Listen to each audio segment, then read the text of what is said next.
Bonjour à tous et bienvenue sur Pédagogia, la chaîne qui parle éducation. Donc on se retrouve aujourd'hui pour une nouvelle vidéo. Aujourd'hui on va parler un petit peu de mon expérience personnelle et notamment des raisons qui font que j'ai eu une courte expérience d'éducatrice Montessori. Pourquoi? Est-ce que ça s'est mal passé? Qu'est-ce qui s'est bien passé? Je vous dis tout dans cette vidéo.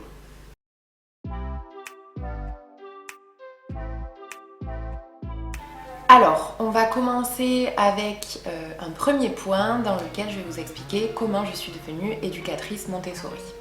Alors, il faut savoir que j'ai déjà fait une vidéo sur le sujet, donc là ça va être un court résumé. Je vous mets la vidéo dans le petit i.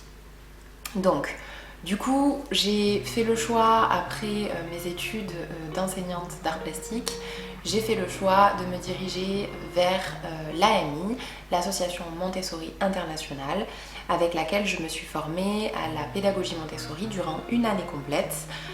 C'était une formation qui concernait les enfants de 6 à 12 ans. Donc l'idée c'était de faire une formation qui me permette ensuite d'enseigner dans une école Montessori, donc une école Montessori hors contrat, et auprès d'enfants de 6 à 12 ans. Donc il faut savoir que j'ai fait cette année de formation il y a quelques années maintenant. Ça s'est très bien passé, j'ai vécu des expériences très fortes. Donc tout ça je vous le raconte dans la vidéo dont je vous parlais tout à l'heure. Donc ce qu'il est important de savoir avant de continuer la suite de la vidéo, ça vous aidera à mieux comprendre aussi certains points de la suite de la vidéo, c'est qu'en parallèle de mon année de formation d'éducatrice Montessori 6-12 ans, j'ai fait le choix de poursuivre mes études dans le cursus classique. Il faut savoir que j'avais déjà une licence en sciences de l'éducation et j'avais vraiment pour ambition de pouvoir combiner ma formation d'éducatrice Montessori et mon master 1 sciences de l'éducation. Donc j'ai fait le choix de poursuivre en parallèle de ma formation un cursus de master en sciences de l'éducation que j'ai réalisé à distance, donc par correspondance. Alors, durant ma formation Montessori, j'ai pu faire mes premières expériences dans des écoles Montessori et dans des classes Montessori. Donc, durant la formation, on a plusieurs stages. On a des stages d'observation, on a des stages de pratique. Et c'est ces différents stages qui vont nous permettre de créer une formation qui est complète, qui allie pratique, observation et bien sûr connaissances plus théoriques. Donc j'ai fait plusieurs stages, j'ai fait des stages dans des écoles à Bordeaux, j'ai fait des stages dans des écoles à Paris, j'ai fait des stages dans plusieurs types d'écoles aussi. Donc c'était très intéressant, c'était très différent en fonction des écoles. C'est dans ces moments-là qu'on se rend compte que finalement ça va être important de trouver la bonne école après parce que ça peut être vite grisant de ne pas trouver une école qui nous correspond, puisque finalement, rappelez-vous, dans différentes vidéos, j'explique bien que toutes les écoles Montessori sont différentes, elles n'ont pas toutes le même projet pédagogique, elles n'ont pas toutes les mêmes ambitions, elles n'ont pas toutes les mêmes volontés d'éducation des enfants. Donc voilà, c'était très diversifié, c'était très intéressant, et surtout c'est à ce moment-là que j'ai pris conscience de la place de l'éducateur ou de l'éducatrice Montessori dans une classe. Alors, il y a des stages qui se sont mieux passés que d'autres, comme toujours, comme toute expérience. On ne peut pas être 100% satisfait des expériences qu'on mène et qu'on vit. Mais donc je me souviens très bien, pour petite anecdote, d'un stage que j'ai fait dans une école où l'accueil a été super, très bienveillant, etc. Par contre, très rapidement, on m'a demandé de réaliser des présentations. Donc vous savez, c'est ce qu'on appelle, nous, des leçons dans l'univers plus classique. Donc j'ai réalisé plusieurs présentations, mais ça a été très compliqué parce que justement au moment de mes présentations j'ai eu aucun accompagnement et donc il faut savoir que j'ai été jugée et évaluée par ma maître de stage, donc qui était l'éducatrice de la classe à ce moment-là et qui était, pour information, également la directrice de l'école. Il faut savoir que c'était une personne plutôt rigide, on va dire ça comme ça, et qui mettait en place la pédagogie Montessori presque comme quelque chose de très fixe, de très figé, et qui du coup manquait peut-être un petit peu de flexibilité, en tout cas par rapport à ma personnalité et à ma façon de fonctionner. Donc il faut savoir que ça a été un petit peu difficile pour moi d'être observée et vraiment jugée, parce qu'elle a été très difficile avec moi. Donc elle m'a demandé presque d'être une éducatrice accomplie dès le début. Donc ça a été très compliqué. C'était un stage qui était loin de chez moi, loin de là où je vis. J'avais dû louer un logement, j'avais dû m'adapter, j'avais dû faire du trajet. Donc c'est vrai que ça avait été un moment assez difficile à vivre. Mais bon, c'était quand même intéressant avec un peu de recul. Voilà, c'était quand même une belle expérience. Dans la deuxième école, j'ai pu vivre une autre expérience où cette fois-ci, je me suis vraiment rendu compte de l'importance de l'éducateur et surtout de l'importance de la relation de l'éducateur avec le parent, puisque vraiment il y a un travail de coéducation qui se met en place. Alors c'était magique à voir, c'était super intéressant, par contre c'était aussi très stressant de se dire que potentiellement il allait falloir faire presque un double travail, puisqu'il y avait d'un côté le travail qu'on allait faire avec les enfants et d'un autre côté le travail qu'on allait faire avec les parents. Dans ce deuxième stage, j'ai beaucoup échangé avec l'éducatrice qui elle aussi était la directrice de l'école, avec qui je me suis très bien entendue cette fois-ci.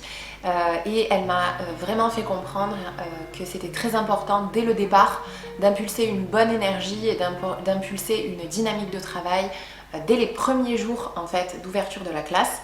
Et c'était pareil pour le travail qui était mené avec les parents, puisqu'il faut savoir que souvent dans les écoles Montessori, il y a aussi des temps d'entretien et presque des temps de formation finalement avec les parents pour justement mettre en place ce travail de coéducation.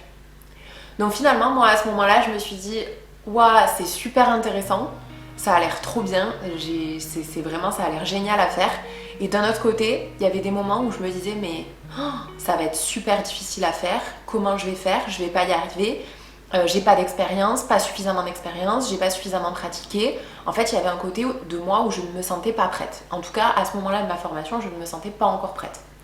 En même temps, j'avais pas encore terminé ma formation. Donc bon, jusque-là, je me disais « Détends-toi, t'as pas encore terminé ta formation, tu te sentiras prête à la fin ».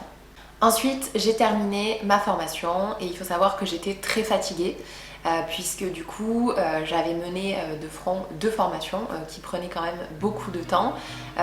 Donc j'ai fait le choix à la fin de ma formation d'éducatrice Montessori de ne pas tout de suite me lancer en tant qu'éducatrice.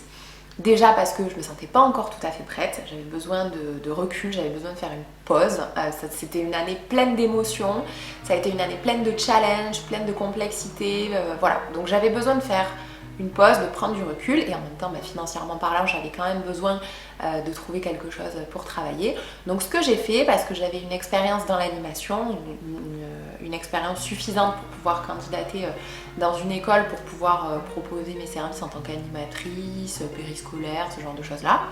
Donc du coup j'ai fait le choix de postuler dans des écoles Montessori, mais pour l'aspect plus animation, plus garderie, ce genre de choses là.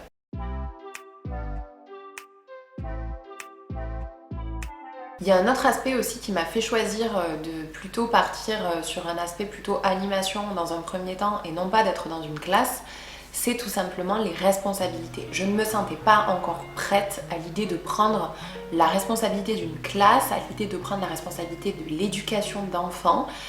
J'étais pas encore prête en fait. Je me sentais pas assez mature, je me sentais pas assez responsable pour pouvoir m'occuper d'une classe, moi toute seule ou même en équipe, j'étais pas prête, je me sentais pas prête. Donc je me suis dit que le meilleur compromis pour continuer à travailler dans une école Montessori, c'était finalement de proposer ma candidature en tant qu'animatrice, en tant que, que personne qui pourrait s'occuper d'enfants, mais en dehors du temps de classe, et pour autant qui me permettrait de mettre en pratique toutes les belles choses que j'avais apprises pendant ma formation Montessori. Et j'ai eu la chance de trouver un poste justement d'animatrice périscolaire dans une école Montessori dans la ville où je vivais. Donc il faut savoir que c'est pas forcément courant que les écoles Montessori aient des animateurs dédiés pour ça. Il faut que l'école en général elle soit suffisamment expérimentée, qu'elle ait suffisamment d'enfants, puisqu'il faut savoir que ça représente quand même un certain budget pour l'école. Donc voilà, j'ai eu beaucoup de chance au final, donc les choses se sont bien faites. J'ai bien fait de faire confiance à la vie, les choses se sont très bien faites. Donc du coup j'ai commencé dans cette école en tant qu'animatrice périscolaire. Donc l'idée un petit peu c'était, donc c'est un format différent du périscolaire qu'on peut voir dans le classique, puisqu'on n'a pas du tout l'obligation d'être sur les mêmes temps de pause et de cours que dans dans une école classique. Donc l'idée en fait de ce poste-là, c'était d'arriver entre 10h30 et 11h, de commencer à s'occuper des enfants qui font leur pause après, donc de prendre en charge les enfants à partir de 3 ans, donc du coup jusqu'à 12 ans, de prendre en charge les enfants pour les accompagner en mettant leurs chaussures, en mettant leur manteau, etc. Toujours dans cette dynamique montessorienne, donc d'autonomisation de l'enfant, et puis de bienveillance aussi. Dans cette école-là, j'ai été beaucoup accompagnée, beaucoup formée dans la pratique de la bienveillance éducative. Et puis du coup, donc on accompagnait les enfants dans l'espace de cours et puis ensuite on leur proposait des activités toujours dans une dynamique montessorienne, toujours dans une dynamique d'éveil, et puis du coup eux ils venaient de manger, donc c'était leur pause un petit peu entre midi et 2. Donc hop, ensuite une fois que les jeunes enfants de 3 à 6 ans avaient terminé leur pause, les grands sortaient et finalement on prenait notre pause nous en milieu d'après-midi et après on repartait sur les pauses du soir, la fin de journée pour les 3-6 puis après pour les 6-12. Donc c'était une expérience super intéressante, j'ai adoré faire ça, je l'ai fait pendant un an et demi, quelque chose comme ça. Et puis en fait, très rapidement, l'école a eu confiance en moi, il m'a proposé un super poste, puisqu'ils m'ont proposé le poste de directrice, enfin en tout cas de responsable périscolaire. Donc l'idée c'était d'encadrer l'équipe, en plus de faire, évidemment de continuer à faire toutes les animations et d'être dans la cour, c'était aussi d'impulser une dynamique d'équipe, de manager un petit peu cette équipe-là.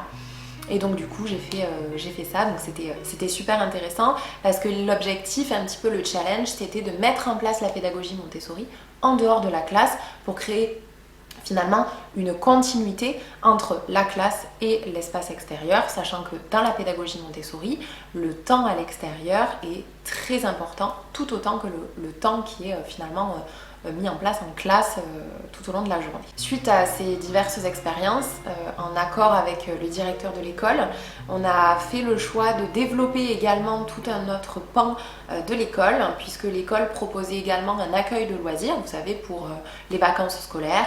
Donc voilà, on a travaillé ensemble aussi pour peaufiner cet aspect-là de l'école et des activités de l'école, pour essayer de développer finalement un accueil de loisirs montessorien. Donc c'était super excitant comme expérience, j'ai appris beaucoup de choses et j'ai surtout appris à combiner inlassablement le cadre institutionnel avec la pédagogie Montessori, et je pense que je suis très bien placée pour vous dire que c'est possible, ça peut fonctionner. Voilà, on peut tout à fait positionner la pédagogie Montessori dans un cadre un petit peu plus classique, un petit peu plus rigide. C'est pas facile, c'est sûr, mais c'est faisable. Donc pendant que moi j'étais donc à faire ces différentes activités au sein d'une école Montessori, la très grande majorité de mes collègues de formation avec qui on est resté très en lien, très en contact, donc on a continué à échanger ensemble, m'expliquaient du coup que leur première année était clairement très difficile. Faut savoir que une année finalement pour être formé c'est très court et c'est très dense à la fois, donc on a beaucoup de choses à retenir, chacun a un petit peu ses priorités pour développer des compétences qu'on n'a pas encore. Donc du coup ça a été quelque chose de difficile pour la plupart d'entre eux pour une première année. C'est-à-dire qu'il y a plein d'aspects qu'on découvre, comme tout, il y a une différence entre la théorie puis la pratique. Il y avait aussi tout l'aspect responsabilité dont je vous avais parlé au début de la vidéo, qui n'était pas toujours facile à prendre au départ. Et puis il y avait aussi ce travail de coéducation dont on parlait aussi au début, qui a été particulièrement difficile à mettre en place. Il faut savoir que beaucoup de gens sont intéressés par la pédagogie Montessori et beaucoup de parents veulent mettre leurs enfants dans des écoles Montessori sans forcément connaître tous les tenants et tous les aboutissants de la pédagogie. Donc c'est vraiment un travail à faire avec eux, par l'éducateur et par le biais de l'enfant également, de communiquer vraiment toutes les notions de la pédagogie Montessori et pour que finalement les parents soient convaincus et soient certains de vouloir mettre leur enfant dans une école Montessori en sachant tout ça.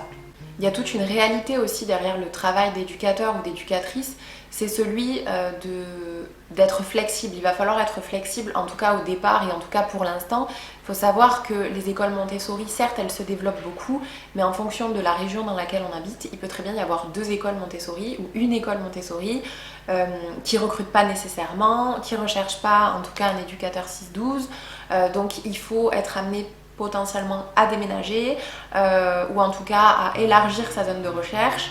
Donc tout ça, c'est des choses qui ont été difficiles à vivre dans les premiers temps pour la plupart de mes collègues. Donc moi, je suis très chanceuse d'avoir trouvé quelque chose dans la ville dans laquelle je vivais. Donc du coup voilà, il y a des choses à prendre en compte aussi quand on finit sa formation, des choses aussi très concrètes en fonction de si on est en couple, si on a des enfants, c'est un projet de vie aussi comme n'importe quel emploi. Donc voilà, il faut aussi penser à tout ça et je suis très heureuse du coup. Je ne regrette pas du tout de ne pas m'être lancée directement en tout cas dans une classe et dans la pratique de la pédagogie dans une classe Montessori, tout simplement parce que je pense que ça ne correspondait pas à ce que j'aurais pu faire et à mes compétences sur le moment. Donc voilà, finalement, là jusqu'à maintenant, je ne suis pas rentrée dans une classe Montessori en tant qu'éducatrice à ce moment-là de la vidéo, donc on va voir pour la suite. Je vous mets un peu le suspense. Donc j'ai travaillé quelques années dans cette école, j'ai pu développer des projets donc avec le directeur et avec toutes les équipes que compose l'école. C'était une expérience extraordinaire et bien sûr, donc comme toute expérience, à un moment donné, elle peut être amenée à prendre fin. Donc moi j'ai fait le choix d'arrêter là à un moment donné avec cette école-là, même si tout allait très bien et que surtout j'avais une très bonne dynamique de travail avec toutes les personnes avec qui je travaillais au quotidien. Et du coup j'ai fait le choix d'arrêter mon aventure avec l'école il y a presque un an maintenant. Donc du coup je me suis évidemment posé la question de retourner dans une classe ou pas. Donc la vraie question c'était est-ce que je candidate à des postes d'éducatrice, dans quelle mesure, dans quel périmètre géographique, sachant que entre temps j'ai aussi été diplômée d'un master 2 en sciences de l'éducation, donc je me suis vraiment interrogée sur ça, je me suis vraiment dit finalement j'ai plusieurs pistes, j'ai plusieurs options, qu'est-ce que je fais, qu'est-ce qui me fait envie, de quoi j'ai besoin, dans quoi je suis compétente pour aller plus loin. Sachant que entre temps, parmi toutes ces expériences-là, j'ai aussi été amenée avec le plus grand des plaisirs à accompagner une autre école Montessori un petit bout de temps, parce qu'après bon, on a eu des aléas. Mais j'ai été amenée à accompagner une école Montessori aussi dans la mise en place de un accueil périscolaire, dans une meilleure gestion de la cour, tout ça dans une dynamique montessorienne aussi. Donc finalement j'ai pu partager mon expérience avec une autre école et ça a été aussi quelque chose d'extraordinaire. Et finalement, à l'heure actuelle, j'ai fait le choix de ne pas devenir éducatrice Montessori, en tout cas de ne pas travailler dans une école Montessori et dans une classe Montessori en tant qu'éducatrice. J'ai plutôt fait le choix de développer d'autres compétences et potentiellement de m'orienter plus vers l'univers de la formation en général et même de me positionner plus en tant qu'accompagnatrice de l'adulte plutôt qu'accompagnatrice de l'enfant. À l'heure actuelle, je suis responsable pédagogique dans une école d'enseignement supérieur privée qui forme des étudiants, du coup des jeunes adultes, dans les domaines de BTS ou jusqu'au bac+5. Donc du coup là j'ai une double mission puisque j'accompagne à la fois les enseignants dans la pratique quotidienne de l'enseignement, en l'occurrence dans de la pédagogie active, et d'un autre côté j'accompagne aussi les étudiants qui peuvent rencontrer des difficultés dans leur apprentissage, qui peuvent rencontrer des difficultés aussi par rapport au développement de leurs compétences, qui peuvent être stressés par rapport à leur cursus, etc. Donc du coup c'est un poste très intéressant avec de nouvelles ouvertures une fois de plus. Donc à ce jour je n'ai toujours pas décidé d'investir une classe en tant qu'éducatrice Montessori, non pas parce que je considère que ce n'est pas quelque chose d'intéressant, tout simplement parce que j'ai fait le choix d'aller plus loin et d'utiliser les compétences que j'avais apprises et accumulées durant ma formation Montessori et de les combiner à celles que j'ai pu développer dans mon master en sciences de l'éducation, dans lequel je me suis spécialisée dans la formation, dans l'encadrement, voilà, et du coup je me suis dit que ça pouvait être intéressant de combiner la pédagogie Montessori avec l'aspect encadrement et formation justement. Et donc du coup, pour l'instant j'en suis là. J'ai également eu l'opportunité de développer d'autres projets, notamment celui d'intervenir dans un café par an en proposant des conférences et des ateliers autour de l'éducation bienveillante, autour de la pédagogie Montessori. Bon, malheureusement, il y a eu un petit stand-by en ce moment à cause du Covid, mais bon voilà, je ne doute pas qu'un jour ça puisse se faire très prochainement, j'espère. Donc voilà, finalement, je continue ma croisade de démocratisation de la pédagogie Montessori parce qu'il faut savoir que la première chose qui m'a donné envie d'aller au-delà de la classe, de dépasser cet environnement que j'apprécie tout particulièrement pour aller vers l'extérieur, c'est celui de démocratiser la pédagogie Montessori. Alors oui, on peut penser que là, à l'heure actuelle, elle est démocratisée parce qu'en librairie, on voit plein de bouquins sur le sujet, parce qu'à la FNAC, on voit plein de jeux Montessori ou d'activités Montessori. Pour moi, ce n'est pas de la démocratisation, c'est du commerce. La démocratisation, c'est vraiment arriver à toucher un maximum de personnes sur les concepts de la pédagogie Montessori. C'est que les gens puissent prendre conscience de toutes les belles choses que peut amener à faire naître chez l'enfant la pédagogie Montessori. Et pour ça, il faut que les gens arrivent à comprendre que ce n'est pas une pédagogie pour les riches, que ce n'est pas une pédagogie qui veut faire de l'argent. Et donc tout ça, j'en ai aussi parlé dans une vidéo à propos des préjugés sur la pédagogie Montessori. Donc je vous mets aussi le lien de la vidéo dans le petit i quelque part à gauche ou à droite. Voilà, j'encourage toutes les personnes qui sont un petit peu intéressées par la pédagogie Montessori à continuer à suivre ces vidéos. Je veux en parler différemment, je veux en parler de façon ouverte. Je suis toujours ouverte au débat, je suis toujours ouverte à la discussion.